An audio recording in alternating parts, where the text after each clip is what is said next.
एक लड़का लाशों के बीच में खड़ा होता है और कहता है, मैं नहीं जानता कि लोग मेरे बारे में क्या सोचेंगे, लोग मुझे क्या कहेंगे, लेकिन अपने पिता को मारने वाला मैं ही होऊंगा। तभी सीन शिफ्ट होता है। एक स्कूल में बुलीज आपस में बात कर रहे होते हैं। वो कहते हैं, उस लूजर ने मेरा दिमाग खराब कर रखा है, उसे बुलाओ, मैं उससे पैसे वसूलूंगा। तभी दूसरा बुली कहता है, पर मैंने सुना है कि वह अपने बाप के साथ एक टूटे फूटे घर में रहता है, क्या उसके पास पैसे भी होंगे? बुली कहता है कि परिवार जितना गरीब होता है उतना ही वे लोग अपने बच्चों को संभाल कर रखते हैं, इसलिए वो बच्चे बिगड़ जाते हैं। हम उन बच्चों से पैसे ले लेंगे तो हम उन्हें बिगड़ने से बचाएंगे, और उनके परिवार के पास ज्यादा पावर नहीं है तो वो हमारा कुछ बिगाड़ भी नहीं पाएंगे। ये गरीब लोग होते ही इसलिए है ताकि वे दूसरों के पैरों के नीचे कुचले जा सकें। मैं उस लूजर के सारे पैसे छीन लूंगा। ये कहकर वो दोनों हंसने लगते हैं। तभी उनके पास एक लड़का आता है। वो दोनों उससे बोलते हैं, तुम्हें क्या चाहिए? तुम भी कुछ खर्चा पानी मांग रहे हो क्या? ये सुनते ही वो लड़का अपने हाथ में रखे पेन को बुली के कुछ सोचने से पहले ही उसकी आंख में घुसा देता है। बुली चिल्लाते हुए जमीन पर गिर जाता है। उसकी आंख से खून आने लगता है और पूरा फर्श खून से भर जाता है। उसकी खून की छींटों से दीवार लाल हो जाती है और सारे बच्चे चिल्लाकर इधर उधर भागने लगते हैं। सीन शिफ्ट होता है। टीचर कहते हैं, अचानक से तुमने ये क्या कर दिया? तुम तो हमारे स्कूल के टॉपर हो, तुमने 3 साल तक अच्छे से पढ़ाई की, तुम तो बुली के विक्टिम भी नहीं थे। टीचर कहते हैं, कुछ तो बोलो, अगर तुम कुछ नहीं बोलोगे तो मैं तुम्हारी मदद नहीं कर सकता। कुछ तो कहो ताकि मैं तुम्हारी कुछ मदद कर सकूं। तभी वो कहता है, वो बहुत ज्यादा शोर मचा रहे थे तो मैंने उसकी आंख फोड़ दी। ये कैंग है, हमारा मेन कैरेक्टर। सीन शिफ्ट होता है। कैंग क्लास में बैठा हुआ होता है। तब सब बच्चे आपस में बातें कर रहे होते हैं। तुमने सुना क्या? कैंग ने उस लड़के की आंख फोड़ दी क्योंकि वह बहुत तेज बातें कर रहे थे। ये लड़का पूरा पागल है या पक्का साइकोपैथ ही होगा। कांग कहता है, मैं नहीं जानता कि लोग मेरे बारे में क्या सोचेंगे। मैं ये भी नहीं जानता कि मैं कौन सा रास्ता चुनूंगा, पर एक बात साफ है, कोई चीज मुझे चाहिए तो वो मैं लेकर रहूंगा, चाहे कुछ भी हो जाए। इसी तरीके से मैं यहां तक पहुंचा हूं। अब हमें कुछ साल बाद का सीन दिखाया जाता है जहां कैंग एक ऑफिसर बन चुका है। तभी कैंग का जूनियर आकर बोलता है, सर, आपकी मीटिंग का टाइम हो चुका है, आपको जाना चाहिए। कैंग कहता है, मैं थोड़ी देर में वहां पहुंच रहा हूं। फिर हमें सीन दिखाते हैं जहां कैंग एक प्रेजेंटेशन दे रहा होता है। वो कहता है, सियोनहुआ ग्रुप ये एक नई कंपनी है। आप में से कुछ लोग इस कंपनी को जानते भी होंगे। यह लोन का बिजनेस चलाते हैं और ये कई दूसरे सेक्टर में एक्सपेंड भी कर रहे हैं। इस कंपनी का लास्ट ईयर का प्रॉफिट 500 बिलियन था। ये कंपनी बहुत तेजी से ग्रो कर रही है। इसे सुनकर वहां बैठा एक आदमी बोलता है, पर मुझे तो इसमें कोई दिक्कत दिखाई नहीं दे रही है। कैंग बोलता है, यह बाहर से देखने पर बिल्कुल सही लगती है, पर यह कंपनी कोई ऑर्डिनरी कंपनी नहीं है। इन लोगों ने सारी नेशनल गैंग्स को एक साथ मिलाकर एक पावरफुल कंपनी खड़ी की है। और प्रॉब्लम यह है कि जैसे जैसे यह कंपनी ग्रो हो रही है, क्राइम भी तेजी से बढ़ता जा रहा है। ब्लैकमेल, फिजिकल असॉल्ट, यह सब उनके बिजनेस को चलाने का तरीका है। यहां तक कि यह लोग किसी को मारने से पहले एक बार सोचते भी नहीं। और कंपनी की ग्रोथ का एक रीजन यह भी है क्योंकि यह कंपनी इतनी तेजी से एक्सपेंड कर रही है, बावजूद इसके कि यह गलत तरीकों का सहारा ले रहे हैं। क्योंकि जो आदमी इनका सपोर्ट कर रहा है वो और कोई नहीं बल्कि नेशनल लीडर कांग इल्दो है। ये आदमी कंपनी का ओनर भी है। और जितने भी इंसिडेंट मैंने अभी बताए हैं, उनके पीछे कहीं ना कहीं इसी का हाथ है। यह सुनकर मीटिंग में हड़कंप मच जाता है। कमेटी का हेड कहता है, आज की मीटिंग यहीं एंड होती है और मिस्टर कैंग, मुझे आपसे कुछ पर्सनल बात करनी है। सभी लोगों के जाने के बाद लीडर कहता है, मिस्टर कैंग, प्रमोशन के लिए तुम्हें ज्यादा काम करने की जरूरत नहीं है। कहीं तुम्हें किसी दूसरे कंपनी से ऑफर तो नहीं आ गया? कैंग कहता है, नो सर। लीडर कहता है, तो फिर तुम इस केस के पीछे ऐसे क्यों पड़े हुए हो? कैंग बोलता है, मैं किसी के पीछे नहीं लगा हुआ, मेरा काम इन्वेस्टिगेशन करना है। तभी हमें फ्लैशबैक का सीन दिखाया जाता है जहां कैंग अपनी मां से बात कर रहा होता है। उसकी मां कहती है, इस केस पर काम करना बंद कर दो। कैंग बोलता है, ये मेरा काम है, मैं इसे बंद नहीं कर सकता। कैंग की मां कहती है, मुझे ये पता है, पर सिर्फ इस केस के लिए ऐसे सोचो कि कुछ हुआ ही नहीं है। इसे सुनकर कांग कहता है, किसी न किसी को तो यह काम करना ही पड़ेगा और अभी मैं बिजी हूं, इस टॉपिक पर बाद में बात करेंगे। कैंग की मां बोलती है, इस केस पर काम करना छोड़ दो। मुझे ऐसा लगता है कि कुछ बहुत बड़ा होने वाला है और सिर्फ एक बार अपनी मां के लिए इस केस पर काम करना छोड़ दो प्लीज। कैंग बोलता है, मैं नहीं छोड़ सकता, मुझे इस केस को छोड़ने का कोई रीजन दिखाई नहीं दे रहा, मैं सिर्फ अपना काम कर रहा हूं। सीन प्रेजेंट में आता है जहां लीडर कहता है, मुझे भी ये पता है कि तुम अपना काम कर रहे हो, पर तुम अकेले नहीं हो जो यहां काम कर रहे हो। कैंग इल्दो प्रेसिडेंसी के लिए खड़ा हो रहा है। अगर कुछ ऊंच नीच हुई तो हमारी पूरी ब्रांच खतरे में आ जाएगी। अब तुम कहोगे कि मुझे फर्क नहीं पड़ता, पर अगर तुम्हारे अपनों की जान खतरे में हो तो तुम क्या करोगे? इस समय लीडर को एक फोन आता है, वह फोन पर बात करने लग जाता है। यह देखकर कैंग वहां से जाने लगता है। तभी लीडर कहता है, कैंग, तुम्हें मैसेज मिला, तुम्हारी मां की डेथ हो गई है। यह सुनकर कैंग शॉक हो जाता है। हमें कैंग की मां के फ्यूनरल का सीन दिखाते हैं, जहां एक बोर्ड पर लिखा था कि यहां पर कोई विजिटर्स अलाउ नहीं है। हमें कैंग की मॉम की फोटो दिखाते हैं और एक आदमी आकर उस फोटो को उठता है और बाकी लोग आसपास का सामान उठाने लगते हैं। उनमें से एक आदमी बोलता है, 3 दिन हो गए हैं, यहां रहने का फायदा क्या है? तभी दूसरा आदमी बोलता है, मैं कुछ नहीं जानता, हम तो सिर्फ ऑर्डर फॉलो कर रहे हैं जो हमें ऊपर से दिए गए हैं।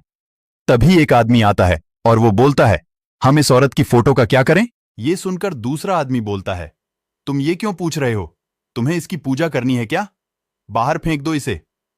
ये सुनकर दूसरा आदमी फोटो को नीचे गिरा देता है और बाकी सारे लोग अपने हाथ में सामान लेकर जाने लगते हैं। वहां एक लड़का आता है और उसे देखकर वो लोग बोलते हैं, तुम्हें दिख नहीं रहा क्या? यहां विजिटर्स अलाउड नहीं है, तुम्हें सुनाई नहीं दे रहा क्या? हम कैंग को दिखते हैं जो अपनी मॉम की जमीन पर पड़ी फोटो को देख रहा होता है। फिर एक आदमी कैंग के पीछे से जोर से चिल्लाते हुए बोलता है कि तुम कौन हो? जल्दी से यहां से चले जाओ। कैंग बोलता है, मैं जानना चाहता हूं कि उनकी मौत कैसे हुई। हमें फ्लैशबैक का सीन दिखाया जाता है। कैंग फोरेंसिक लैब में एंटर करता है जहां डॉक्टर कहते हैं, उच्च अधिकारी इस केस पर पहले से नजरें बनाए हुए हैं। मुझे कुछ पता नहीं चल पाया है, पर यह सुसाइड लगता है।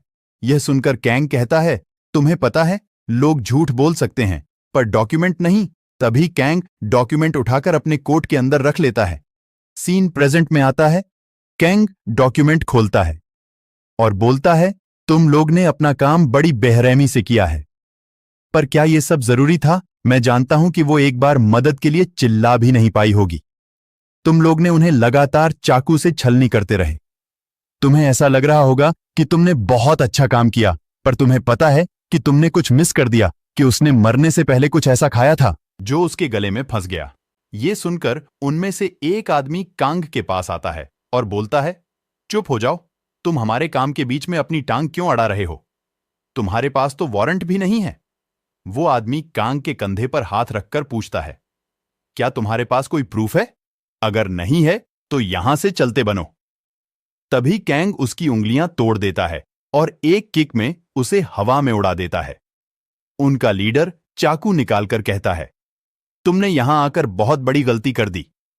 यह कहकर वो चाकू लेकर कैंग को मारने के लिए आगे बढ़ता है। कैंग उसके ऊपर सारे डॉक्यूमेंट फेंक देता है, जिससे वो डिस्ट्रैक्ट हो जाता है और कैंग उसके सर में एक नुकीला सिक्का घुसा देता है, जिससे लीडर हवा में उड़कर दूर जाकर गिरता है।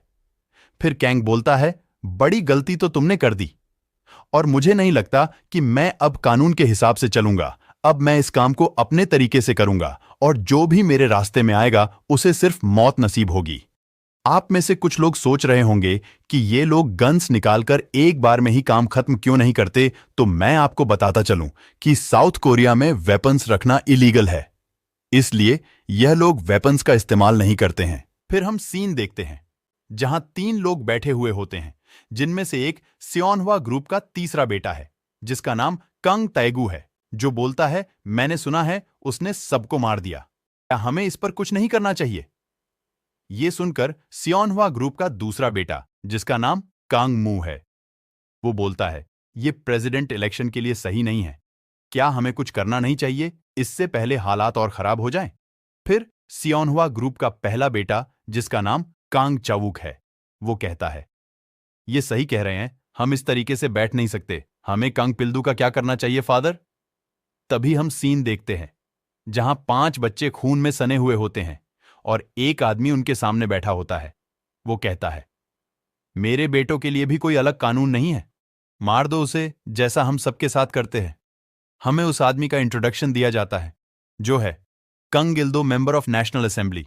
तभी अगले सीन की शुरुआत एक रेस्टोरेंट में होती है, जहां कुछ दोस्त बातें कर रहे होते हैं, जिसमें एक दोस्त बोलता है, तुम्हारा प्रमोशन हुआ है, इसलिए बिल तुम्हें पे करना चाहिए। फिर सीन एक गंदी सी बस्ती में शिफ्ट होता है, जहां एक दोस्त फिर बोलता है, क्या तुम अब खुश हो? मैंने 10,000 वन पे किए हैं तुम्हारे डिनर के। तभी पहला दोस्त फिर बोलता है, तुम हाई स्कूल से अब तक बिल्कुल नहीं बदले, और तुम मेरे घर डिनर पर क्यों नहीं आते? लगता है तुम बहुत अमीर हो गए हो। तभी एक आदमी उनके बगल से जाता हुआ दिखाया जाता है, जिसे देखकर उनमें से एक दोस्त कहता है, क्या ये आदमी उस लड़के की तरह तो नहीं दिख रहा? तभी दूसरा आदमी कहता है, कौन सा लड़का? ये सुनकर वह कहता है, तुम्हें याद है क्लास में एक लड़के ने बुली की आंख में पेन मार दिया था, क्योंकि वह तेज आवाज में बात कर रहा था। ये सुनकर वो कहता है, हां, मुझे याद आया, मैंने सुना है कि वो ऑफिसर बन गया है। पर एक ऑफिसर ऐसी गंदी सी बस्ती में क्या करेगा? ये आदमी वो नहीं होगा, तुम्हें गलतफहमी हुई है। इस बात को सुनकर दूसरा आदमी कहता है, हां, बहुत साल हो गए हैं, वो तो किसी अच्छी सी जगह में रह रहा होगा। तुम्हें उसका निक नेम याद है? तभी इनमें से एक आदमी सोचता है, मैं यह नाम कैसे भूल सकता हूं, कैंग पिल्दो द साइकोपैथ। तभी हमें उस आदमी का फ्लैशबैक दिखाया जाता है, जहां बुली ने उसका मुंह कसकर दबा रखा होता है और वो लड़का रो रहा होता है। वो रोते रोते कहता है, मैं कल पक्का तुम्हें लाकर दे दूंगा। इसे सुनकर बुली कहता है, तुमने मुझे पागल समझ रखा है क्या? मैंने तुम्हें कहा था, अगर तुमने मुझे आज पैसे नहीं दिए तो मैं सिगरेट तुम्हारी आंखों में डाल दूंगा। तो अब जल्दी से अपनी आंखें खोलो। यह सुनकर लड़का कहता है, मुझे माफ कर दो। तभी वहां पर टीचर आ जाते हैं और कहते हैं, तुम यहां क्या कर रहे हो? लंच ब्रेक ओवर हो गया है और तुम तो यहां स्मोकिंग भी कर रहे हो, जल्दी से ऑफिस में आओ। यह सुनकर बुली कहता है, टीचर, मैं तो सिर्फ अपने दोस्त से जिम के कपड़े मांग रहा हूं, क्योंकि मेरी अगली क्लास पीई की है, हम उसी की तैयारी कर रहे हैं। क्या आप हमें सिर्फ एक बार छोड़ सकते हैं? यह सुनकर टीचर वहां से चले जाते हैं और वो लड़का सोचता है, मुझे यह पता था कि मैं इन लोगों से कभी बच नहीं सकता। तभी बुली कहता है, टीचर ने हमें तुम्हारा ध्यान रखने को कहा है, क्योंकि तुम्हारा परिवार बहुत गरीब है। तुम्हें सरकार से पेंशन मिलती है ना, मैं तुम्हारी स्कूल की लाइफ अच्छी बना सकता हूं। बस तुम मुझे वह पैसे दे देना। तुम्हारे घर का खर्चा भी बहुत कम ही है, क्योंकि तुम्हारी मां एक अंधी बुढ़िया है। ये कहकर वह लड़के का चश्मा तोड़ देता है और कहता है, लगता है किसी पागल ने यह चश्मा रास्ते के बीचों बीच रख दिया। ये कहकर बुली वहां से चला जाता है। इसी समय कैंग वहां पर आता है और कहता है, तुम यहां से हटो, मैं यहां पर कचरा फेंकने आया हूं। ये सुनकर वह लड़का कहता है, कचरा फेंकने का फायदा क्या है? जो फेंकने लायक कचरा है वो तो यहीं पर है।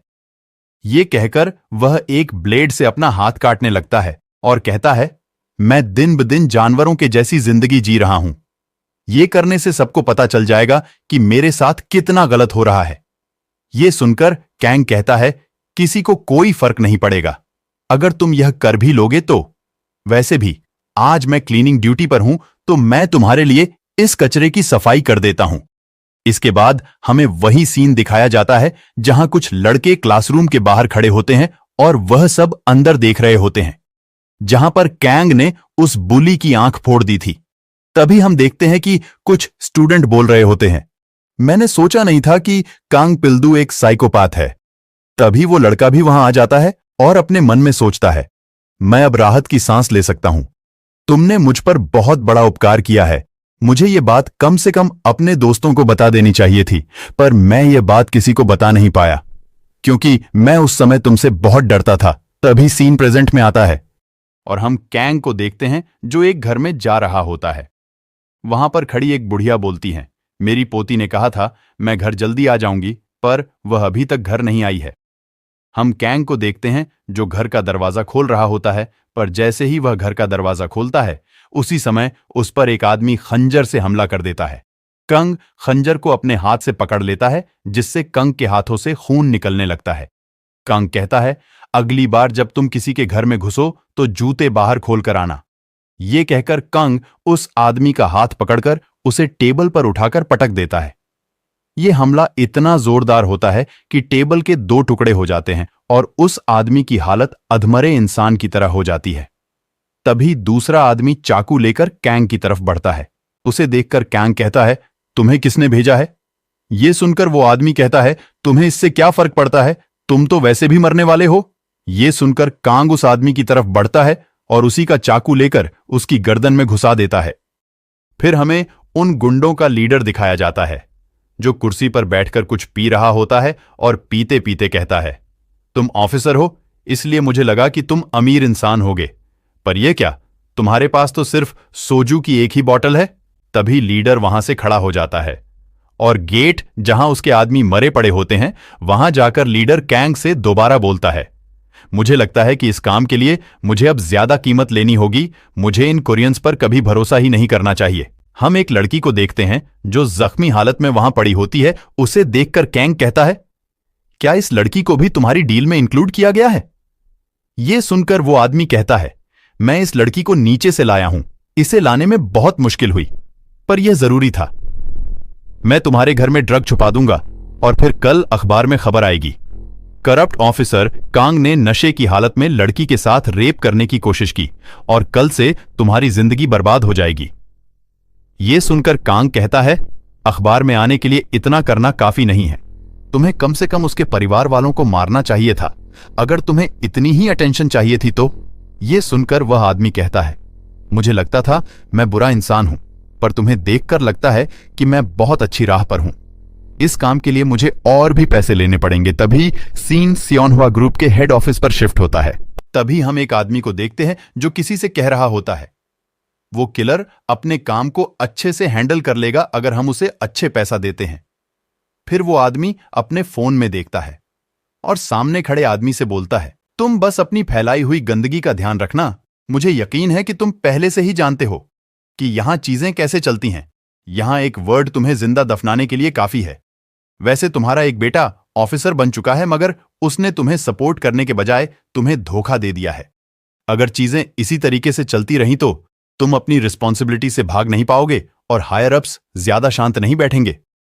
यह सुनकर सामने खड़ा इंसान पीछे मुड़कर देखता है, जिससे हमें पता चलता है कि वो इंसान और कोई नहीं बल्कि कांग इल्दो है। कांग इल्दो दूसरे आदमी की ओर बढ़कर जाने लगता है। तभी वह आदमी कहता है, मेरी बातों को हल्के में मत लेना, हमें इलेक्शन से पहले इन सारी चीजों को अच्छे से निपटाना होगा ताकि तुम अपने अतीत को दफन कर सको। कांग इल्दो उसके पास जाते हुए कहता है, मेरे अतीत को दफनाने के लिए पूरा साउथ कोरिया खोदना पड़ेगा। यह सुनकर वो आदमी कहता है, मैं यहां कोई जोक नहीं मार रहा हूं। कांग इल्दो कहता है, मैं भी मजाक नहीं कर रहा। क्या मैं तुम्हें भी सिखा दूं कि नर्क में कैसे रहा जाता है? यह बहुत ही सिंपल है। मैं किसी को जिंदा नहीं छोड़ता जो मेरे रास्ते में आता है, किसी को भी नहीं, अपनी फैमिली को भी नहीं। यह सुनकर उस आदमी को पसीने आने लगते हैं, वो घबराने लगता है। कांग इल्दो उस आदमी के चेहरे के पास आकर कहता है, ये कैंग कोई ऐसा वैसा नहीं है जिसका सफाया तुम कर सको। तुम मेरे रास्ते में मत आओ वरना मैं तुम्हें जिंदा दफन कर दूंगा। क्या तुम समझ गए असेंबलीमैन? इस पर असेंबलीमैन डर डर कर कहता है, हां मैं समझ गया, पर मैंने तो ये तुम्हारे लिए किया था, पर अब तुम्हें यह बात अच्छी नहीं लगी तो मैं उस किलर को वापस बुला लेता हूं। यह कहकर वह किलर को कॉल करता है, लेकिन दूसरी तरफ किलर की लाश पड़ी हुई होती है जिसका फोन कैंग उठा लेता है। तभी असेंबलीमैन कहता है, तुम इतनी देर से जवाब क्यों नहीं दे रहे थे?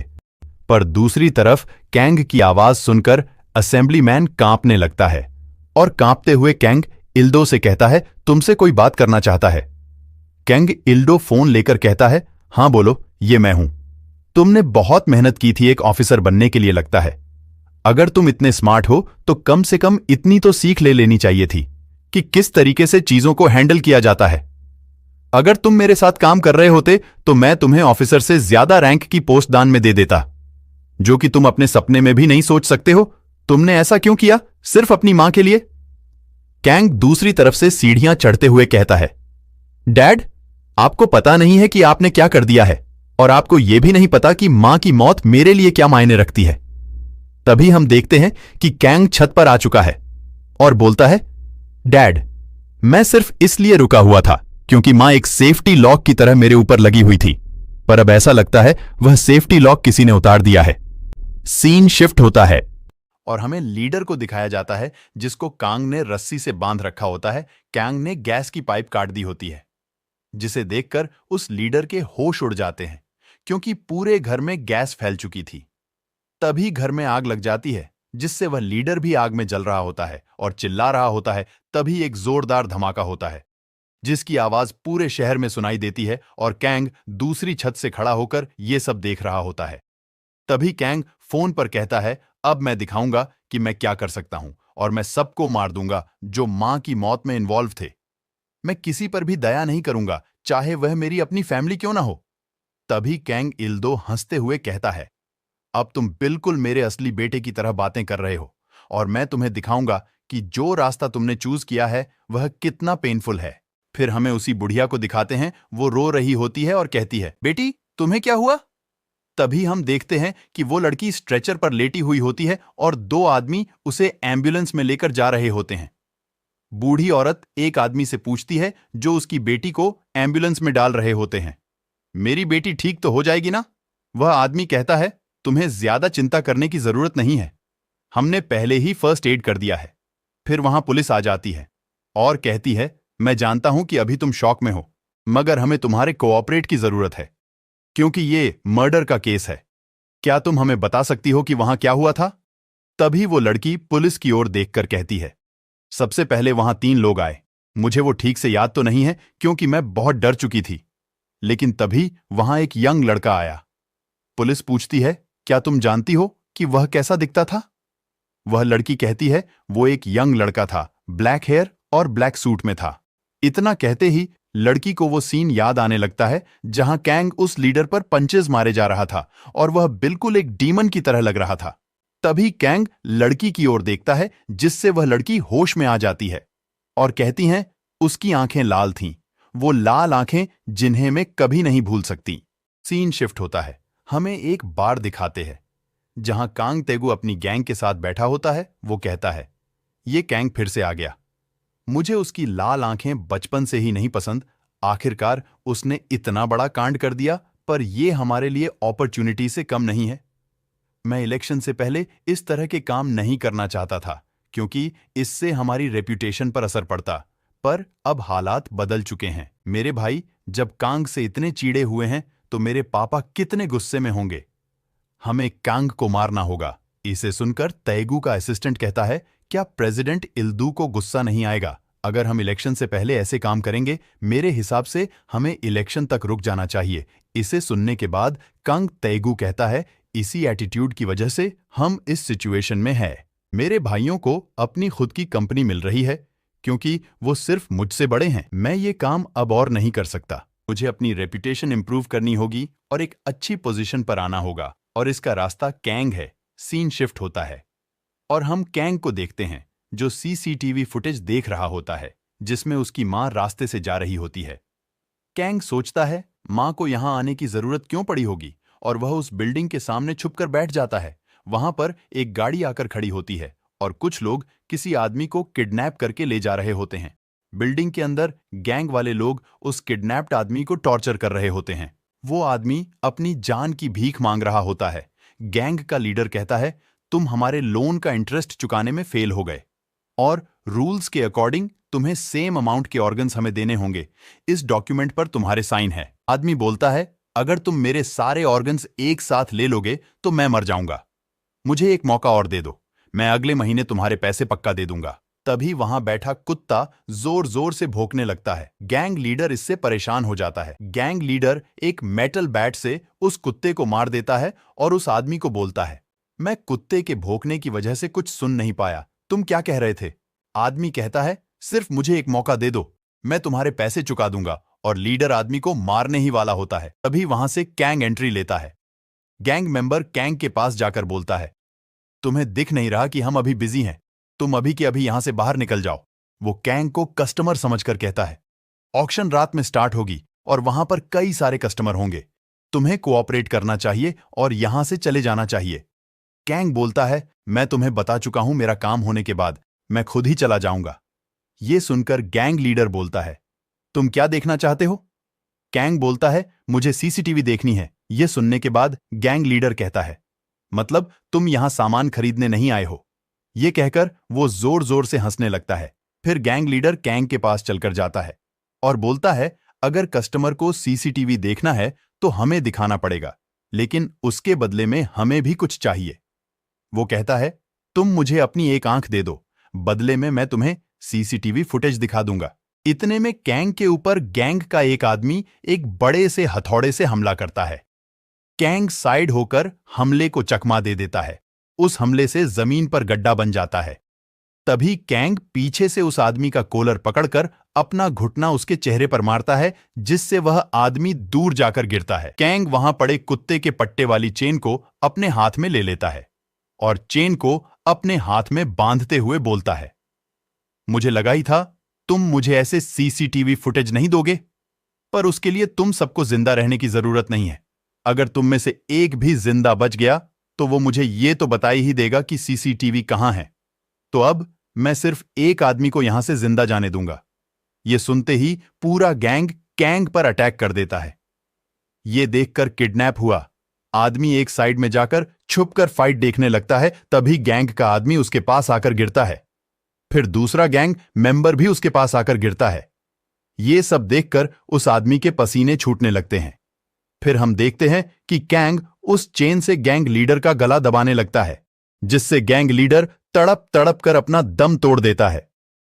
कैंग उसका मेटल बैट उठाकर बचे हुए दो गैंग मेंबर्स के पास जाकर बोलता है, मैं तुम्हें पहले ही बता चुका हूं, मुझे सिर्फ एक आदमी की जरूरत है, तो तुम में से जो बोलेगा वह बच जाएगा। तभी उनमें से एक कहता है, हम कस्टमर की इंफॉर्मेशन रिवील नहीं कर सकते, तुम्हें जितना पैसा चाहिए हम तुम्हें उतना पैसा दे सकते हैं। ये सुनते ही कैंग गुस्से में मेटल बैट उस आदमी के सर पर मारता है और उस आदमी की मौत हो जाती है। उसकी खून की छींटें पूरे कमरे में फैल जाती हैं। इस भयानक सीन को देखकर साथ वाला आदमी सीसीटीवी रूम की तरफ इशारा करके कहता है, सीसीटीवी वाला कमरा अंदर है। सीन चेंज होता है और हमें रूम के अंदर का सीन दिखाया जाता है, जहां लोगों की आंखें कैप्सूल में रखी हुई होती हैं।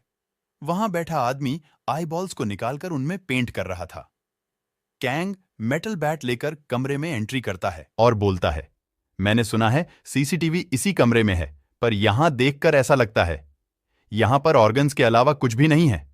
मुझे समझ नहीं आ रहा है ये कौन सी जगह है। और कैंग सामने बैठे हुए आदमी से बोलता है, मैं जल्दी में हूं, तो तुम सीधे सीधे सीसीटीवी की कॉपी सेंड कर दो। तभी हमें उस आदमी की आवाज सुनाई देती है जो कहता है, बास्टर्ड, तुम बिल्कुल भी नहीं बदले। हम उस आदमी का चेहरा देखते हैं जो आई बॉल को साफ करते हुए कहता है, मैं तुम्हारी सिचुएशन समझ सकता हूं, मगर तुम उससे पहले मुझसे कम से कम हेलो तो बोल ही सकते हो। मुझे बहुत बुरा लगेगा अगर तुम मुझे नहीं पहचान पाए तो। हां, माना कि मैं थोड़ा चेंज हो गया हूं, मगर तुम मुझे भूल नहीं सकते, कैंग पिल्दू। हमें पता चलता है कि यह वही स्कूल बुली है जिसकी कैंग ने आंख फोड़ दी थी। वह कैंग को गुस्से में घूरते हुए कहता है, तुम इतने अच्छे से कैसे जी सकते हो, मुझे एक आंख से अंधा बनाकर। सीन एक कार के आगे शिफ्ट होता है जहां दो आदमी बातें कर रहे होते हैं। पहला आदमी बोलता है, यहां पर तो जितना बताया गया था उससे कई ज्यादा काम है, लगता है आज हमें ओवरटाइम करना पड़ेगा। यहां हमें पता चलता है यह सामान और कुछ नहीं बल्कि लोगों की लाशें हैं। तभी इसके जवाब में दूसरा आदमी कहता है, छोड़ो जाने दो, एक बार तो ऐसा हुआ था कि बहुत सारे लोग आकर आई बॉल्स की डिमांड करने लग गए थे, तब भी उस लूनेटिक ने कुछ ऐसा ही हाल किया था। पर हालात कैसे भी हो, वो लूनेटिक एक आंख अपने लिए बचाकर रखता है। इसे सुनकर दूसरा आदमी कहता है, हां मुझे ये पता है, वह लूनाटिक आईबॉल्स से ऑब्सेस्ड है। इन लोगों ने ऐसे लूनाटिक के साथ पंगा लेने की कोशिश की और इनका हाल कुछ ऐसा हुआ। उसने बिना एनेस्थीसिया के उनकी आंखें निकाल लीं। इन लोगों को कितने दर्द का सामना करना पड़ा होगा, इससे अच्छा तो लोगों को मौत नसीब हो जाती है। उस लूनेटिक के मेस की वजह से हमें क्लीनिंग में 3 दिन का टाइम लगा।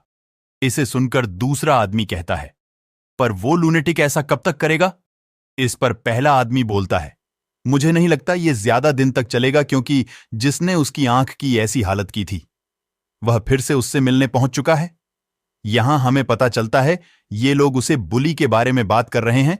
सीन शिफ्ट होता है, हमें बिल्डिंग के अंदर का सीन दिखाया जाता है जहां बुली बोलता है, बहुत दिनों से तुम मुझसे मिले नहीं हो, कम से कम तुम मुझे देखकर खुश तो होंगे फकिंग बास्टर्ड, या तुम ऐसे ही खड़े रहोगे जैसे कि तुम्हें कुछ पता ही नहीं है।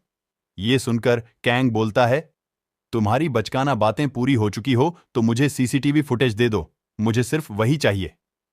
बुली कहता है, तो तुम यहां सिर्फ सीसीटीवी लेने आए हो, पर तुम बिल्कुल नहीं बदले हो। तुम्हें जो चाहिए तुम उसे लेने के लिए कुछ भी कर सकते हो, इसलिए तुम्हें निक नेम दिया गया था, द साइकोपैथ। ये सुनकर कांग कहता है, ओह, एक आंख वाले बंदर, क्या तुम अपने आप में ही बातें बनाए जा रहे हो? क्या तुम मुझे जानते भी हो? ये सुनकर बुली कहता है, तुम मुझे नहीं जानते, यू फकिंग बास्टर्ड। तुमने मेरी एक आंख निकाल ली थी और ये कहा था कि मैं चिल्लाकर बातें कर रहा हूं। ये सुनकर कैंग कहता है, अच्छा, ऐसा हुआ था क्या? ये सुनकर बुली गुस्से में बोलता है, तुम्हें अब इतना भी याद नहीं है, सन ऑफ अ बिच, आज मैं तुमसे अपनी आंख का बदला लूंगा। ये कहकर बुली कांग के ऊपर ब्लेड से हमला कर देता है, पर कांग उस अटैक से बचते हुए पीछे हट जाता है, और जब वह हैरानी से अपने फेस की ओर देखता है तो उसके फेस पर एक कट लग चुका होता है। ये देखकर बुली कहता है, तुम इतने हैरान क्यों हो? तुम्हें नहीं पता क्या? ये ऑपरेशन ब्लेड कितनी शार्प होती है? ये इतनी शार्प होती है, अगर तुम्हें कट भी लग जाए तो तुम्हें पता नहीं चलेगा कि तुम्हें कट लग चुका है। और अब तुम्हें याद आया मैं कौन हूं? ये सुनकर कैंग कहता है, मुझे कुछ याद नहीं है, और मैं तुम जैसे यूजलेस लोगों को याद करना भी नहीं चाहता। तुम जैसे यूजलेस लोग मेरे किसी काम के नहीं हैं। अच्छा है, तुम मुझे याद नहीं हो।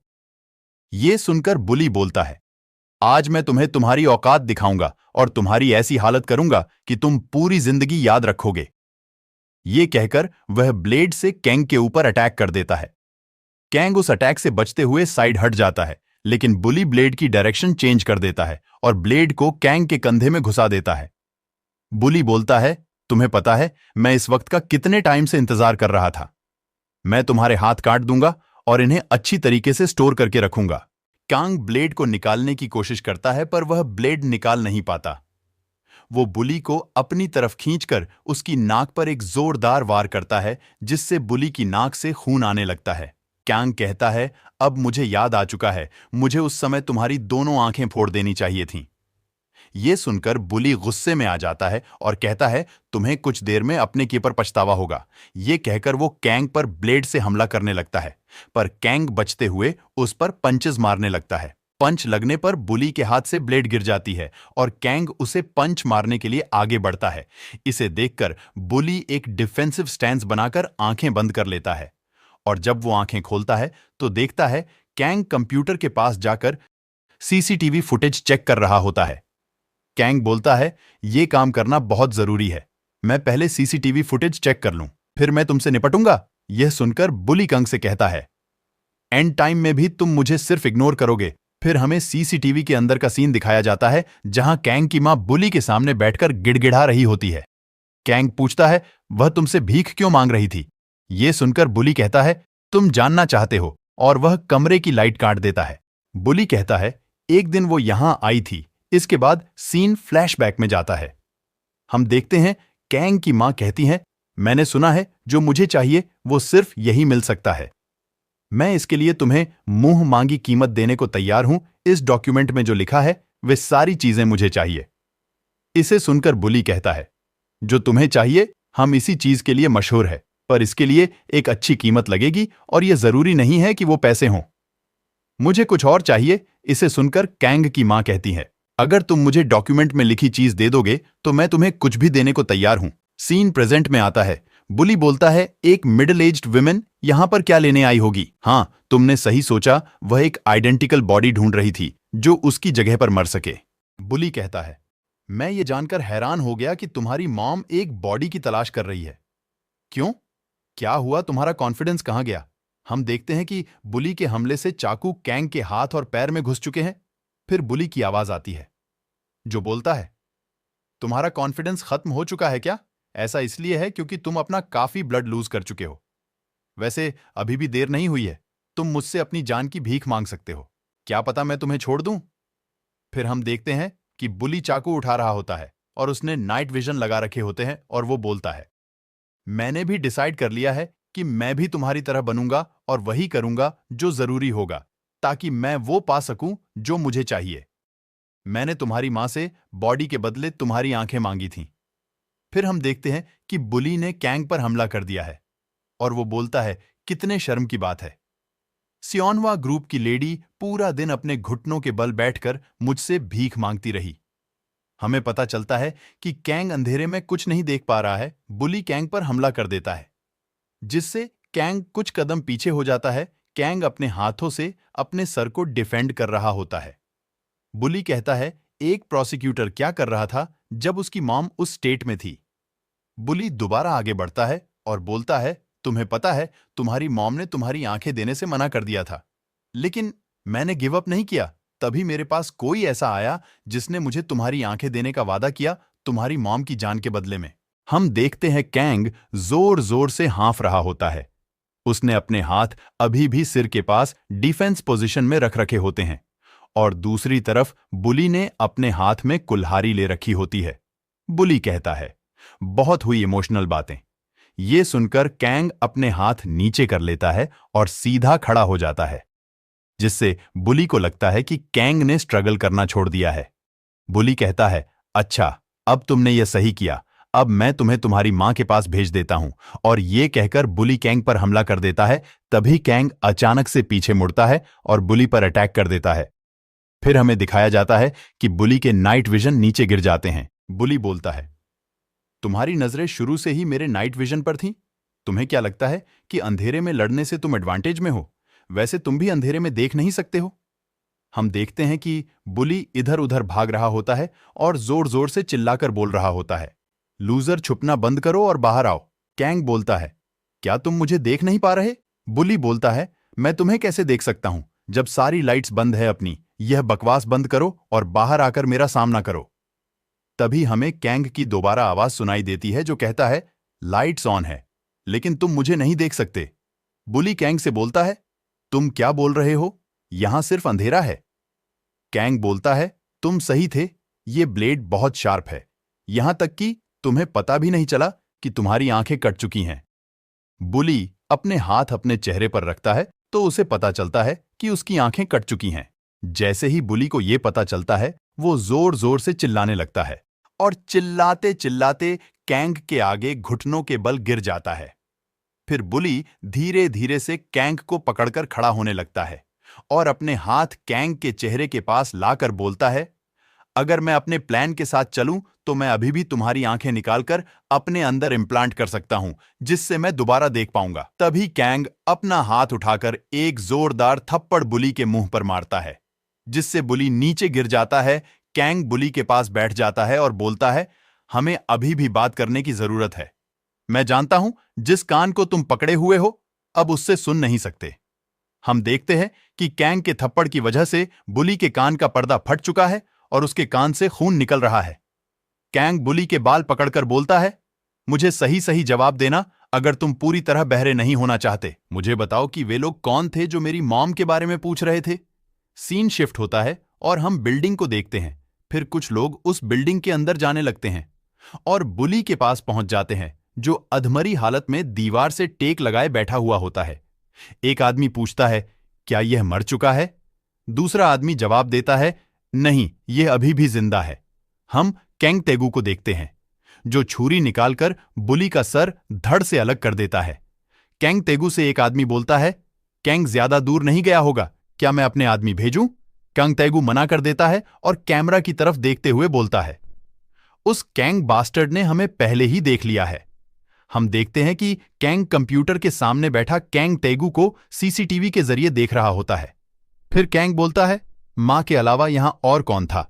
फिर हम कैंग तेगू को देखते हैं, जो अपने चेहरे से खून साफ करते हुए कहता है, मुझे पक्का यकीन है उसने अपना रास्ता ढूंढ लिया होगा। इसी के साथ सीजन 1 एंड हो जाता है। हम फ्लैशबैक का सीन देखते हैं जहां तेगू सियोनहुआ के हेडक्वार्टर में जाता है, पर उसे गेट के बाहर ही रोक दिया जाता है। गार्ड उसे कहता है, सॉरी, आप यहां एंट्री नहीं ले सकते। तेगू कहता है, मैं तुम्हें एक जोकर लगता हूं क्या? मेरे पास टाइम नहीं है, जल्दी यहां से हटो। गार्ड कहता है, हमें स्ट्रिक्ट ऑर्डर्स मिले हैं, आज की मीटिंग सिर्फ कंपनी के कोर मेंबर के लिए ही है। जिसे सुनकर तेगू गुस्से में आ जाता है और वो कहता है, तुम मुझे जानते नहीं क्या? मैं कौन हूं? मैं हूं कंग तैगू, सॉनहुआ ग्रुप का तीसरा बेटा। गार्ड कहता है, सर, मुझे इस बात का पता है, पर आप आज यहां एंटर नहीं कर सकते। तैगू अपने पास से नाइफ निकालते हुए कहता है, लगता है तुमने मेरी गुस्से की कहानी नहीं सुनी और तुम्हें अपनी जिंदगी प्यारी नहीं है। अगर तुम जिंदा रहना चाहते हो तो बताओ, मेरी एंट्री किसने ब्लॉक की है, और उसे बोलो कि वो बाहर आए। तभी वहां सियोनहुआ ग्रुप का दूसरा बेटा कांग मू आ जाता है। वो कहता है, लगता है तुम्हारी पुरानी आदत छूटी नहीं है। मैं तुम्हें मीटिंग में एंट्री कैसे दे दूं जबकि तुम अपने साथ नाइफ लेकर चलते हो, और जब चीजें तुम्हारी हिसाब से नहीं चलती तो तुम किसी पर भी अटैक कर देते हो।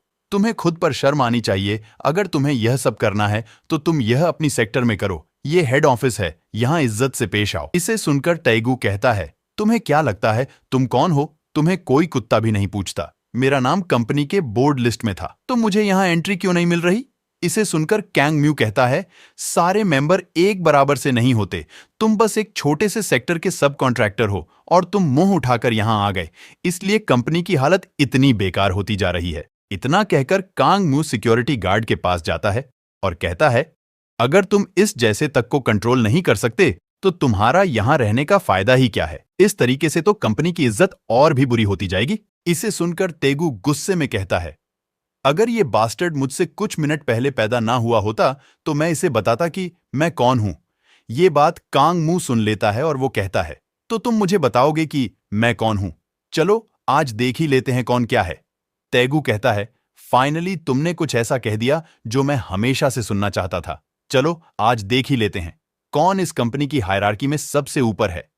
कांग मू गुस्से में बोलता है, अगर तुमने ये अपनी बेतुकी बातें बंद नहीं की तो तुम पिछली बार की तरह सिर्फ टूटी हुई हड्डियों के साथ घर नहीं जाओगे, बल्कि इस बार तुम जिंदा भी नहीं बचोगे। इसके बाद कैंग मू पंच कर देता है और तैगू अपनी नाइफ निकालकर उस पर हमला करने के लिए आगे बढ़ता है। लेकिन तभी वहां से सियोनहुआ ग्रुप का पहला बेटा आ जाता है और कहता है, बस बहुत हुआ। इतना कहते ही वह दोनों बिल्कुल शांत हो जाते हैं। इसके बाद वह कहता है, तैगू, अगर तुम्हें ग्रुप के साथ रहना है तो ये सब हरकतें बंद करके सिर्फ वही करो जो तुम्हें कहा जा रहा है। तुम अपने भाइयों की पोजीशन नहीं ले सकते, समझ गए? तैगू कहता है, ठीक है, मैं समझ गया। तैगू अंदर ही अंदर कहता है, इनको लगता है ये जो भी कहेंगे मैं कुत्तों की तरह उस बात को मान लूंगा। तुम्हें क्या लगता है द ग्रेट कंग तैगू इसी तरीके से जीने के लिए बना है?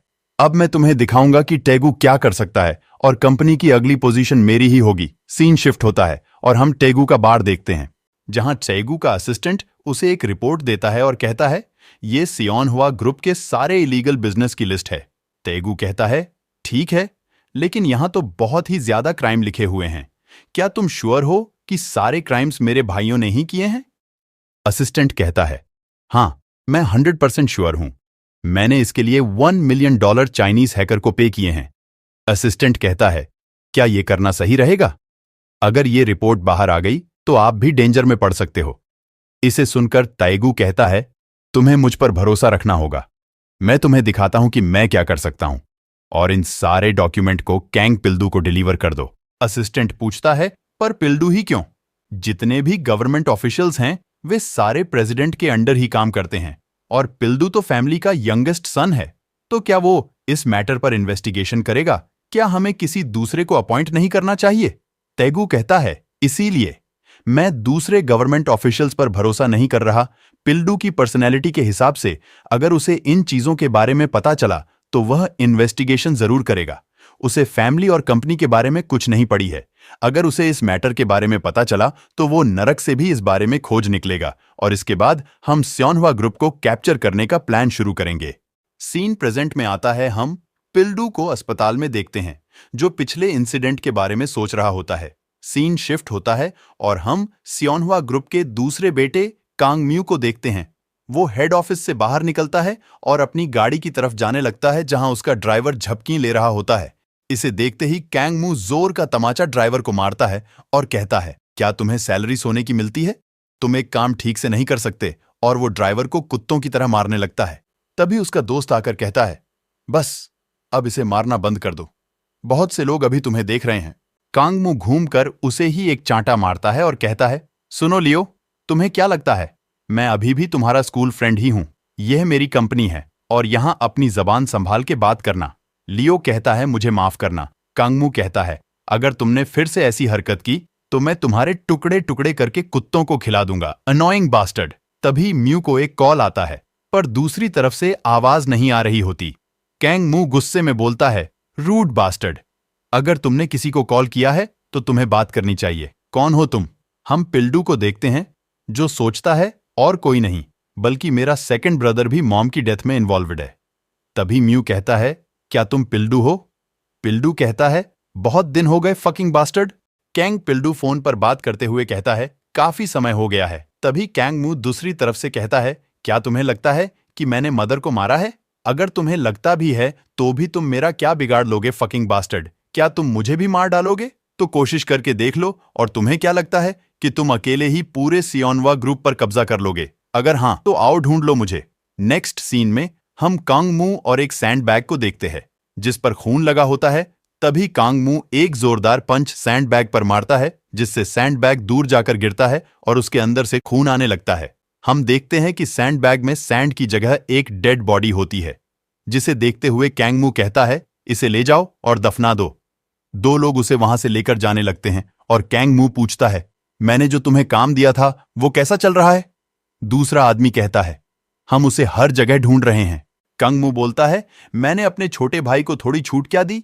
मगर यह तो कुछ ज्यादा ही भौंकने लगा। मैं जानता था कि तैगू तो पहले से ही ऐसा है, मगर मुझे नहीं लगा था कि पिल्दू भी ऐसा करेगा। जल्दी से इसे खत्म करो, हम फादर के इलेक्शन पर कोई इश्यूज अफोर्ड नहीं कर सकते। तभी दूसरा आदमी कहता है, सर हम समझ गए। कांगमू कहता है, तैगू और उसके आसपास की चीजों का ध्यान रखना कि वो कोई गड़बड़ी न करे। तभी लाल सूट वाला आदमी कहता है, तो तुम चाहते हो कि हम तैगू पर भी नजर रखें?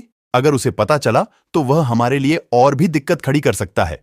कांगमू कहता है, बस तुम दूर से रहकर उसकी हरकतों पर ध्यान रखो, वो क्या प्लान बना रहा है। और क्या अब मुझे तुम्हें हर बात बतानी पड़ेगी? ये सुनकर लाल सूट वाला आदमी कहता है, सॉरी सर, मैं अपनी पूरी कोशिश करूंगा। तभी कांगमू कहता है, तुम्हारे लिए ही अच्छा होगा, वरना तुम इसका अंजाम जानते हो। और कांगमू वहां से जाने लगता है। फिर कांगमू अपने असिस्टेंट के सर पर हाथ रखकर उसकी गर्दन नीचे कर देता है और कहता है, देखो, तुम्हें शर्म नहीं आ रही कि तुम्हारे बॉस के जूते खराब हो चुके हैं? तो तुम मुझे अब अपनी स्किल क्यों नहीं दिखाते?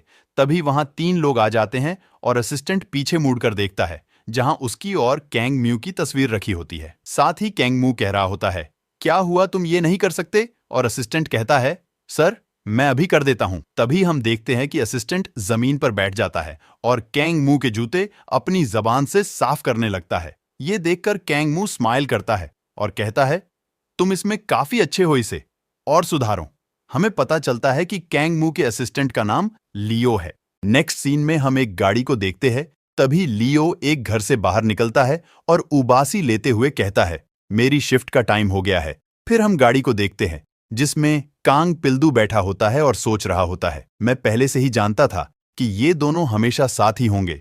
लियो, या फिर मुझे कहना चाहिए टीम लीडर अल्फा, मुझे अपने सेकंड ब्रदर से मिलने से पहले तुमसे निपटना होगा और मैं जानता हूं कि यह आसान नहीं होगा। नेक्स्ट सीन में पिल्दू हथौड़ा लेकर लियो की तरफ जाने लगता है। तभी लियो को वॉकी टॉकी पे आवाज आती है, टीम लीडर, क्या आपको अभी तक कुछ नहीं मिला? फिर हम कांग पिल्दू को देखते हैं जो अभी भी लियो की ओर आ रहा होता है। लियो कहता है, अभी तक तो नहीं, तुम सब घर जा सकते हो, मैं अपना काम फिनिश करके आता हूं। फिर लियो वॉकी टॉकी नीचे रख देता है और कांग पिल्दू की ओर देखने लगता है। तभी पिल्दू कहता है, तुम मुझे सरप्राइज नहीं लग रहे? हो सकता है कि ऐसी चीजें तुम्हारे साथ कई बार हो चुकी है। लियो कहता है, ज्यादा नहीं, बस थोड़ा सा सरप्राइज हूं, क्योंकि तुम पहले पर्सन हो जो यहां अकेले आए हो। मैं यह तो नहीं जानता कि तुम्हारा मेरे प्रेसिडेंट के साथ क्या बिजनेस है, पर क्या तुम आज घर नहीं जा सकते क्योंकि कल मेरा सैलरी लेने का दिन है? यह सुनकर पिल्दू हथौड़ी को कसकर पकड़ लेता है और लियो की ओर भागकर जाने लगता है। लियो कहता है, इस बार सैलरी लेना मुश्किल होगा। तभी पिल्दू हथौड़े से हमला कर देता है, मगर लियो उसे डॉज कर लेता है, जिसे देखकर पिल्दू चौंक जाता है। मगर तभी लियो पिल्दू पर पंचेस से हमला कर देता है, जिससे पिल्दू की हैट उड़कर जमीन पर गिर जाती है। फिर लियो कहता है, मैंने सोचा था, मगर मुझे लगा नहीं था कि तुम यहां आओगे कांग पिल्दू। पिल्दू कहता है, लियो तुम पहले जैसे ही हो। फिर हमें पता चलता है कि लियो एक farmer MMA second place champion था। तभी लियो बोलता है, मैं पहले ही काफी चेंज हो चुका हूं। वैसे पिल्दू, क्या तुम सच में अपने बड़े भाई के अगेंस्ट जाने वाले हो? मैं जानता हूं, इससे मेरा कोई लेना देना नहीं है, मगर मैं तुम्हें सजेस्ट करूंगा, तुम अपने बड़े भाई से दुश्मनी न लो और उससे माफी की भीख मांग लो। पिल्दू कहता है, यह हमारा फैमिली मैटर है, तुम्हारा इससे कुछ लेना देना नहीं है। लियो बोलता है, कम ऑन पिल्दू, ज्यादा कोल्ड मत बनो। तुम जानते हो मैं अभी किस पोजीशन पर हूं और यह मत सोचो कि मैं तुम्हें नहीं जानता। पिल्दू कहता है, मैं यहाँ बातें या रिलैक्स करने नहीं आया। अगर तुम यहाँ से नहीं हटे तो मेरे पास कोई रास्ता नहीं रहेगा। यह कहकर पिल्दू लियो की ओर भाग कर जाने लगता है। यह देखकर लियो कहता है, तुम बिल्कुल अपने भाइयों की तरह हो और ये मुझे बहुत गुस्सा दिला रहा है। तभी पिल्दू हथौड़ी से हमला करने वाला होता है, मगर लियो पिल्दू की हाथ पर लात मार देता है, जिसे देखकर पिल्दू चौंक जाता है। फिर लियो मुक्के से पिल्दू पर हमला कर देता है, मगर पिल्दू उसे डॉज कर देता है और घूमकर लियो को मुक्का मारने वाला होता है। लेकिन लियो पिल्दू के मुंह पर एक जोरदार मुक्का मारता है, जिससे पिल्दू की नाक से खून निकलने लगता है और पिल्दू नीचे गिर जाता है, जिससे उसके मुंह से खून निकलने लगता है। तभी लियो बोलता है, क्या बस तुम इतना ही कर सकते थे और तुम अपने भाई मतलब पूरे सनवा ग्रुप को टेक डाउन करने की सोच रहे थे? पिल्दू, ज्यादा बेवकूफ मत बनो और मेरे साथ आ जाओ। नेक्स्ट सीन में हम एक आदमी को देखते हैं जो बेड पर से उठता है, और ये कोई और नहीं बल्कि कैंग मू होता है, जो कहता है, आखिरकार ये पंक यहाँ आ ही गया। सीन शिफ्ट होता है और फिर हम लियो को देखते हैं जो उठते हुए कहता है, मेरी तुमसे कोई पर्सनल दुश्मनी नहीं है, मैं सिर्फ वही कर रहा हूं जो मुझसे कहा गया है। और लियो पिल्दू को उठाकर घसीटते हुए लेकर जाने लगता है। तभी लियो को कुछ एहसास होता है और भी पीछे मुड़कर देखा है तो पिल्दू खड़ा हो गया होता है, जिसे देखकर लियो कहता है, तो तुम्हारे अंदर अभी भी खड़े होने की ताकत है। हम पिल्दू को देखते हैं जो हाँफ रहा होता है। तभी लियो बोलता है, तुम बिल्कुल अपने भाई की तरह हो। ये कहकर लियो को पंच मारने के लिए आगे बढ़ता है, मगर तभी पिल्दू लियो पर अटैक कर देता है और उसे दीवार की साइड ले जाने लगता है, जिससे लियो दीवार से जाकर टकराता है। तभी लियो अपनी कोहनी ऊपर करके पिल्दू की कमर पर मारता है, जिससे पिल्दू को बहुत दर्द होता है और वह पीछे हट जाता है। लियो मौका देखकर पिल्दू को मारने के लिए आगे बढ़ता है, लेकिन पिल्दू लियो के कुछ करने से पहले ही उस दीवार में स्मैश कर देता है, जिससे लियो दोबारा दीवार से टकरा जाता है, जिससे लियो को बहुत दर्द होता है। लियो क्या सोचता है, क्या ये सिर्फ यही कर सकता है? पिल्दू सिर्फ डिस्टेंस को कम करने की कोशिश कर रहा है, क्योंकि उसे पता है वह हैंड टू हैंड कॉम्बैट में मुझसे जीत नहीं सकता। तभी पिल्दू लियो पर मुक्के से हमला करने वाला होता है, जिसे देखकर लियो आंखें बंद कर लेता है। फिर लियो आंख खोलकर सोचता है, मैंने इस बास्टर्ड से जैसा एक्सपेक्ट किया था, पहले वाला मुक्का फेक था और पिल्दू लियो को मुक्का मारने ही वाला होता है। तभी हम कैंग मू को देखते हैं जो दरवाजा खोलता है और कमरे से बाहर आने लगता है। वह आते आते साइड मुड़कर देखता है, जिसे देखकर कैंग मू की आंखें गुस्से में भर जाती हैं। नेक्स्ट सीन में पिल्दू लियो का गला दबा रहा होता है। लियो सोचता है, मैं भूल गया था ये कैंग मू का छोटा भाई है और ये मुझे गुस्सा दिलाने के लिए काफी है। फिर लियो पिल्दू पर अपने घुटने से हमला कर देता है, जिससे पिल्दू हवा में उल्टा घूम जाता है और लुढ़कता हुआ दूर जाकर गिरता है। फिर लियो खड़ा होते हुए कहता है, मैं इस बारे में सोचूं तो मुझे कैंग मू ने सिर्फ तुम्हें उसके पास ले जाने के लिए कहा था। तभी पिल्दू लियो की ओर भाग आने लगता है। लियो दोबारा बोलता है, मगर मुझे उसने ये नहीं कहा कि तुम्हें सही सलामत लाना है। तभी पिल्दू लियो पर हमला कर देता है, लेकिन लियो नीचे झुककर उसे हमले को डॉज कर देता है और पिल्दू की टांग पड़ने लगता है, जिसे देखकर पिल्दू चौंक जाता है। तभी लियो पिल्दू की टांग पकड़कर चोक लगने लगता है और चोक लगाकर नीचे गिरा देता है और हंसते हुए कहता है, तुम्हें क्या लगा था कि तुम क्लोज कॉम्बैट करोगे तो मुझसे जीत जाओगे? ये सुनकर पिल्दू गुस्से से लियो को देखने लगता है। फिर लियो पिल्दू को टांग को मोड़ने लगता है, जिससे पिल्दू को दर्द होने लगता है और लियो और ताकत से मोड़ने लगता है, जिससे पिल्दू दर्द में चिल्लाने लगता है। तभी लियो कहता है, बास्टर्ड गिव अप कर दो वरना इस पॉइंट पर तुम्हारी टांग टूट सकती है। मगर पिल्दू अपने हाथ आगे बढ़ाने लगता है, जिसे लियो देखने लगता है। तभी पिल्दू लियो की टांग पकड़ लेता है, जिसे देखकर लियो सोचता है, मैंने ये एक्सपेक्ट नहीं किया था, ये मेरी टांग सच्ची मैं तोड़ देगा।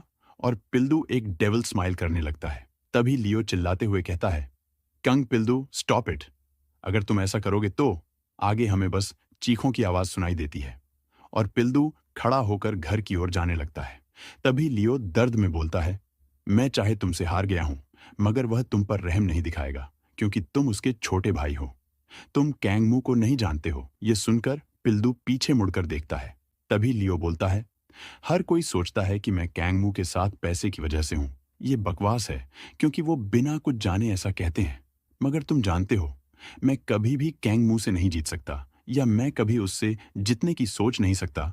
वो फाइटिंग को एक बोरिंग गेम्स की तरह देखता है, क्योंकि वो हार या जीत के बारे में नहीं सोचता, बल्कि अपने ओपोनेंट को अपने आगे घुटनों पर गिरा देता है।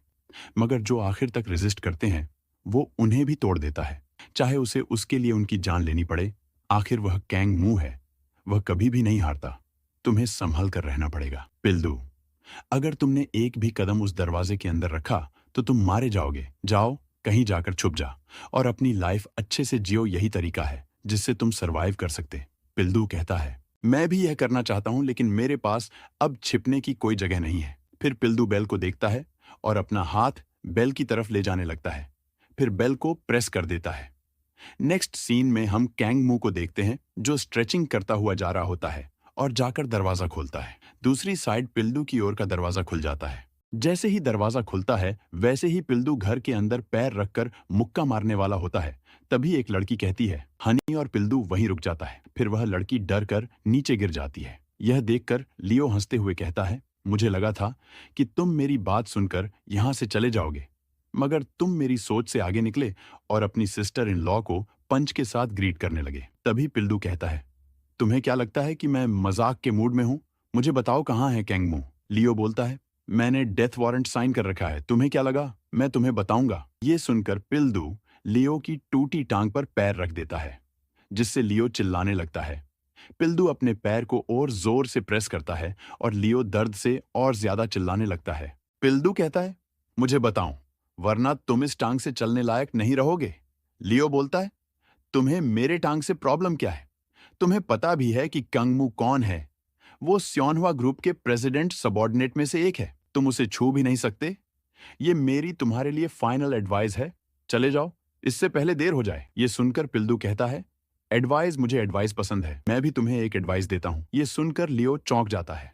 तभी पिल्दू बोलता है, अगर तुमने मुझे नहीं बताया तो वो तुम्हें मारे या नहीं, मगर मैं तुम्हें अभी मार डालूंगा। ये तुम्हारा आखिरी चांस है। बताओ वो कहां है? नेक्स्ट सीन में हम बहुत सारे ब्लैक सूट में आदमी देखते हैं, जिसमें से एक कहता है, तुम्हें कैसे पता कि मैं यहां हूं? ये एक क्लासिफाइड इंफॉर्मेशन है। तभी दूसरा आदमी कहता है, मैं नहीं जानता कि तुम क्या कह रहे हो। मैं तो बस अपने फ्रेंड की गाड़ी का वेट कर रहा था। तभी कैंगमू वहां पर आ जाता है और कहता है, अगली बार किसी अच्छे झूठ के साथ आना। फिर हम एक वीडियो देखते हैं जिसमें कैंगमू और उसकी वाइफ होती है। तभी वह आदमी कसम खाने लगता है, मगर उसके मुंह पर लात लगती है और कैंगमू कहता है, क्या मैं वो तुम्हारा फ्रेंड हूं जिसके लिए तुम वेट कर रहे थे? Answer me you little shit. क्या मैं तुम्हारा दोस्त हूं? ये कहकर कैंगमू उसके मुंह पर कैमरा मारता है और बस वहां से चिल्लाने की आवाज आने लगती है। तभी एक आदमी कैंगमू के पास आकर कहता है, सर मुझे यह इसके पास से मिला। उस आईडी कार्ड पर लिखा होता है स्योनवा ग्रुप सपोर्टिंग डिपार्टमेंट, जिसे देखकर कैंगमू सोचता है, ये डिपार्टमेंट तो मेरे बड़े भाई के अंदर आता है। क्या वो भी मुझ पर विश्वास नहीं करता, जबकि उसने मुझसे जो कहा मैंने वो सब किया? तभी एक आदमी कहता है, सर हमें क्या करना चाहिए? क्या हमें इसे शांति से हल करना चाहिए?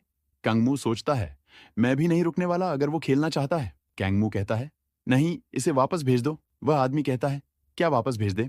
मगर तभी कैंगमू कैमरा फेंक कर कहता है, क्या तुमने सुना नहीं जिससे कैमरा टूट जाता है? और दो आदमी लंगड़ाते हुए वहां से जाने लगते हैं। फिर एक आदमी कैंगमू की सिगरेट जलाने लगता है और कैंगमू सिगरेट पीते हुए कहता है, टीम लीडर लियो कहाँ है? यह सुनकर आदमी बोलता है, वो आपके घर की रखवाली कर रहे हैं। कैंगमू बोलता है, कॉल हिम। आदमी कहता है, क्या आप उन्हें कोई स्पेसिफिक ऑर्डर देना चाहते हैं? फिर कैंगमू कहता है, इससे पहले मेरी बैटल बड़े भाई के साथ स्टार्ट हो जाए, उसे एक फाइटर तैयार करने को बोलो, ताकि मैं स्ट्रेस दूर कर सकूं। नेक्स्ट सीन में हम लियो को देखते, जो पिल्दू से कहता है, मैं तुम्हें बहुत बार बता चुका हूं, मैं नहीं जानता कि वे इतनी लेट कहां गया है। कंगमू एक प्लेस पर ज्यादा देर तक नहीं रुकता है और उसने पहले से ज्यादा बॉडीगार्ड हायर किए हैं जो फाइटिंग में बहुत माहिर है। तो तुम्हारा अकेला जाना एक सुइसाइड प्लान से कम नहीं है। ये सुनकर पिल्दू कहता है, मुझे फर्क नहीं पड़ता। लियो कहता है, अगर तुमने कुछ गड़बड़ी कर दी तो सोचो मेरे साथ क्या होगा। सिर्फ एक जगह है जहां कैंगमू अकेले जाता है, पर दिक्कत यह है कि किसी को नहीं पता कि वो वहां कब जाता है। लेकिन जब भी उसे वहां जाना होता है, कैंगमू मुझे कॉल करता है। तो जब कैंग मू का इस बार कॉल आएगा तो मैं तुम्हें इन्फॉर्म कर दूंगा। फिर पिल्डू कहता है, अगर मुझे वेट करना होता तो मैं यहां तक नहीं आता। इसी समय लियो को कैंग मू का फोन आता है। सीन शिफ्ट होता है और हमें कार दिखाई जाती है जो एक फैक्ट्री में जाकर रोकती है। उसमें से एक आदमी निकलता है और कहता है, तुम्हें थोड़ा सा भी अंदाजा है कि पूरे कंट्री में कितनी फैक्ट्रियां सियोन हुआ ग्रुप के कंट्रोल में हैं? ये नंबर 135 है। इनमें से कई फैक्ट्रीज ऐसी है जिनके अंदर क्या हो रहा है किसी को नहीं पता, और कंग मू को इस बात का अच्छे से पता है। बैकग्राउंड में हम पिल्लू को दो लोगों को मारता हुआ देखते हैं। पिल्लू आगे कहता है, एंट्रेंस पर सिर्फ ड्राइवर और सेक्रेटरी होंगे, बिकॉज इस जगह को बहुत ही कॉन्फिडेंशियल रखा जाता है। पर इस जगह पर कैंग मू करता क्या है? ये जगह कैंग मू का प्लेग्राउंड है। यहां उसे कोई नहीं रोक सकता। यहां सारे रूल्स उसी के होते हैं। तभी हम कैंग मू को देखते हैं जो पैसे गिन रहा होता है। कैंग मू कहता है, तुमने लियो से सुन ही लिया होगा, तुम जितने चाहे उतने पैसे ले सकते हो अगर तुमने मुझे हरा दिया तो। पिल्लू कहता है, अगर मुझे पैसे के अलावा कुछ और चाहिए हो तो। कंग मू कहता है, क्या चाहिए तुम्हें? पिल्लू कहता है, मुझे कुछ नहीं चाहिए, मुझे सिर्फ एक बात जाननी है, मेरी माँ को किसने मारा? कंग मू कहता है, लियो सन ऑफ अ बिच, ऐसा लगता है इस दुनिया में किसी पर भी भरोसा नहीं किया जा सकता। कैंग मू कहता है, मुझे लियो पर भरोसा ही नहीं करना चाहिए था। आज के जमाने में किसी पर भरोसा नहीं कर सकते। पिल्दू कहता है, मुझे ये दिक्कत कभी नहीं हुई क्योंकि मैंने आज तक किसी पर विश्वास ही नहीं किया, यहां तक कि अपनी खुद की फैमिली पर भी नहीं। इसे सुनकर कैंग मू कहता है, इसलिए तो तुम्हें फैमिली और स्योनहुआ ग्रुप से निकाल दिया गया। पिल्दू कहता है, तुमने बात तो सही कही, पर मैंने स्योनहुआ ग्रुप को छोड़ा था, ना कि फैमिली ने मुझे स्योनहुआ ग्रुप से निकाला था। इसे सुनकर कैंग मू गुस्से में सारे पैसे हवा में उड़ा देता है और साथ ही एक पंच पिल्दू को मारने के लिए आगे बढ़ता है, लेकिन पिल्दू उस अटैक को डॉज कर लेता है। इसे देखकर कैंग मू कहता है, तुम शुरू से ही अलग थे। देखो कैसे लोग पैसों के लिए मारे गए, पर तुम्हें पैसों से कुछ लेना देना नहीं है और इसीलिए तुम हमारी फैमिली का पार्ट नहीं हो, और सियोनहुआ ग्रुप को ऐसा आदमी नहीं चाहिए। इतना कहते के साथ ही कंग मू पिल्दू पर एक पंच से हमला करता है, लेकिन पिल्दू अटैक अपने हाथों से डॉज कर लेता है। इसके बाद कांग मू एक जोरदार लात पिल्दू के मुंह पर मारता है और इससे पिल्दू का बैलेंस बिगड़ जाता है। इसे देखकर कांग मू एक दूसरी लात पिल्दू के मुंह पर मारता है। इससे पिल्दू नीचे गिर जाता है और वह जोर से खांसने लगता है। कैंग मू कहता है, मैं श्योर हूं कि तुम इतनी दूर से इतने से मजाक के लिए तो नहीं आए होगे, तो चलो उठो, मेरा सामना करो। पिल्दू खांसते खांसते उठता है और कहता है, तुमने जोकिंग में डिप्लोमा कर रखा है क्या? क्योंकि तुम्हारी स्किल तो मुझे एक जोक से ज्यादा कुछ नहीं लग रही। इसे सुनने के बाद कैंग मू पिल्दू पर हमला कर देता है और साथ ही उस पर पंचेस और किक्स की बारिश कर देता है। पिल्दू के नाक से खून आने लगता है। इसे देखकर कैंग मू कहता है, तुम कब तक रेट की तरह भागने की कोशिश करते रहोगे? मेरा सामना करो। पर क्या तुम्हें जानना नहीं है कि मदर के साथ क्या हुआ?